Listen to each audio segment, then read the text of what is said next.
अब कुछ खबरें शोबिस की दुनिया से। क्लासिकी मौसीकी की जान और सुरीली आवाज के मालिक गुलकार असद अमानत अली खान को मद्दाहों से बिछड़े 18 बरस बीत गए। पटियाला घराने के चश्मो चिराग और सुरियों के बेताज बादशाह असद अमानत अली खान 25 दिसंबर 1955 को लाहौर में पैदा हुए। उनकी मौसीकी का फन अपने वालिद साद अमानत अली से विरसे में मिला, लेकिन उन्होंने अपनी शनाख्त अलग मनवाई।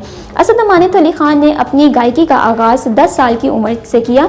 उनकी गज़लों और क्लासिकल रक को आलमी शोहरत मिली। गुलकार असद अमानत अली खान को उनकी फ़नी खिदमात के एतराफ़ में सदारती तमगा हुस्न कारकर्दगी से भी नवाजा गया। ताहम अवार्ड मिलने के फौरी बाद उनकी तबीयत नासाज हो गई और वो इलाज के लिए लंदन चले गए। गुलकार सुलेमान अहमद के खिलाफ पीका के तहत मुकदमा दर्ज कर लिया गया। पुलिस के मुताबिक सुलेमान अहमद पर सोशल मीडिया पर कौमी सलामती के इदारों और रियासत मुखालिफ प्रोपेगेंडे करने पर मुकदमा दर्ज किया गया। मुकदमा पुलिस की मदीयत में थाना डिवीज़न ए में दर्ज किया गया।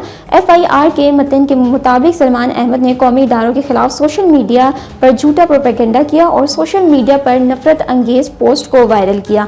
सलमान अहमद की पोस्ट ड्यूटी पर तैनात पुलिस अफसर ने खुद देखी। गुज़िश्ता साल दिसंबर में बानी तहरीक इंसाफ इमरान खान के खिलाफ सोशल मीडिया पोस्टें करने पर गुलकार सलमान अहमद की PTI की बुनियादी रुकनीत ख़त्म कर दी गई थी और उन्हें पार्टी से निकाल दिया गया था।